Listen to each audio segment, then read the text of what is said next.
quiet in there, George. Are you sure we got... My advice to you, Mr. Mallory, is to go along with their demands. In the meantime, we'll do everything in our power to see that your wife is returned to you unharmed. But to wait until 3 o'clock, who knows what they'll do to her by then? Let me think for a moment. But Captain Andrews' suggestion makes a lot of sense, Miss Mallory. While you're waiting, would you like to hear how Crook and Robinson responded to that 940? Now, Higginbottom. If it's just a matter of the money, I'd be willing to pay the $500,000 right now. Oh, I don't think you'll have to pay the $500,000, Mr. Mallory. You don't? Why not? Because that's just their asking price. They'll probably take less. Crook, will you be quiet? Well, all I'm saying is that if Mr. Mallory negotiates, he can get his wife back cheaper. As it stands now, he's paying retail for her. Mr. Mallory, you get back to the bank, wait for the call. In the meantime, I'll put a plan into operation. All right. I'll leave everything in your hands. Thank you, gentlemen. Well, what happens now, Captain? The report. Upon entering the bank in response to the 940, Detective Crook... Not now, Higginbottom. Very well, sir. All right, Higginbottom, put a copy in my briefcase and I'll take it home with me tonight. I already put a copy in your briefcase. All right, Crook, Robinson, get out to the Mallory house, gain access, try to apprehend the suspects before they harm Mrs. Mallory. Yeah, that's not going to be easy, Captain. The minute they spot us, they're going to... Well, how can they spot you if you wear a disguise? What kind of a disguise? Any kind of a disguise. You're a detective. Use your imagination. You've been on assignments like this before. No, only once before, Captain. That was when all those muggings took place in the park. Well, use the same disguise you used then. Forget it. George and I aren't going to put on those garter belts again for anybody. I don't care what kind of a disguise you use, just as long as you look like people who have a right to be there. A mailman. A mailman wouldn't attract any attention. That's a very good idea, George. Okay, that settles it. George and I will go to the Mallory mansion disguised as mailmen. You can't both go there as mailmen. A mailman has his individual route. Well, how about this? George will go disguised as a mailman, delivering a package, and I'll be inside the package. I'll accept that on one condition. Now, what's that? That marked on the box, it says, do not open till Christmas. That's the worst idea I've ever heard in my life. Well, I have another idea, Captain. How about this? How about us going disguised as gardeners? That's not bad, Captain. Oh, no, that's not too bad. Well, that's it. George and I will go to the Mallory mansion disguised as 2 Japanese gardeners. Get out. Sayonara.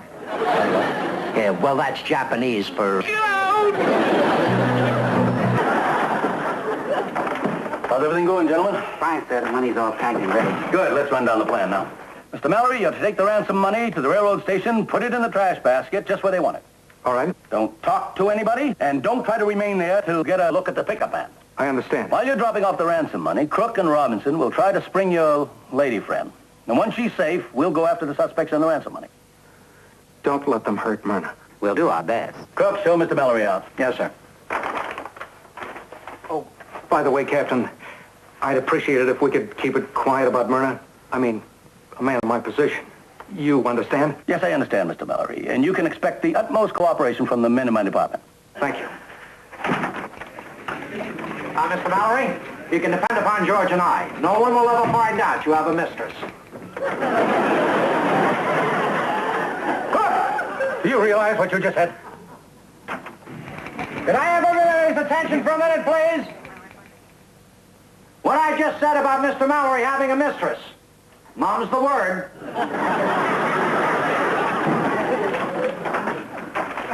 Sir, I checked with the phone company, and they will cooperate. Good. That means the telephone at the girlfriend's house will be put out of order. How soon will that be, Higginbottom? In about 15 minutes. All right. That's how you men can gain access into the house. Understood? Understood. Yes, sir. Now, remember, the men are armed and dangerous, so both of you be very careful. We can handle them, Captain. Anything else? I don't think so. I have a report on what took place at the Mallory house when Crook and Robinson attacked those 2 innocent real estate agents. Now is not the time, Higginbottom. I don't want to hear it. But they're threatening to bring suit, sir. He said he didn't want to hear it. All right, you two better get going. Yes, Commissioner.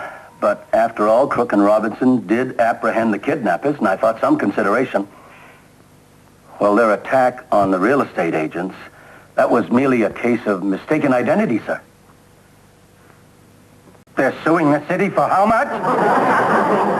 Higginbottom, get Crook and Robinson in here immediately.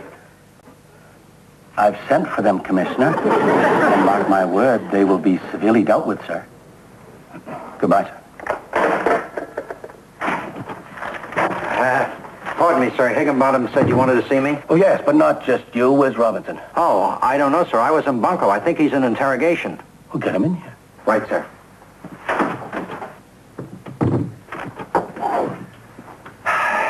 You want to see me, Captain?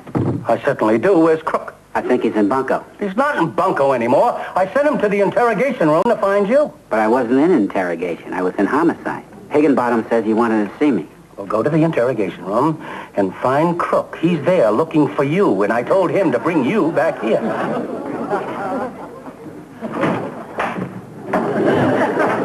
I'm sorry, Captain, but George isn't in interrogation.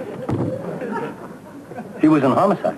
No, sir. When I went to interrogation, they told me to look for him in homicide, so I looked for him in homicide, and he wasn't there. I know that. He was here, and I sent him to the interrogation room to get you because I told him that you were looking for him there. Yes, sir. Well, then I better go look for him in Interrogation. Right, in that place, sir.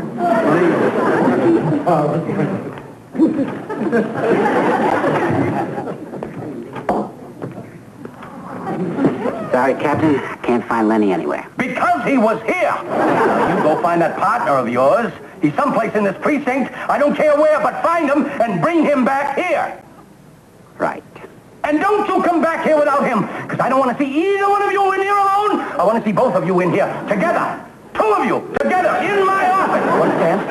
Okay.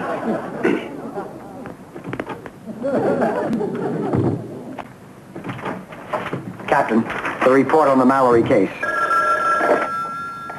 Captain Andrews' office. Oh, yes, sir. It's the commissioner.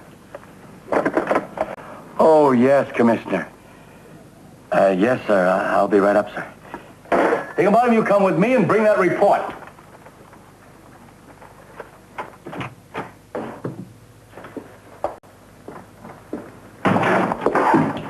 There he is, Captain. I found him.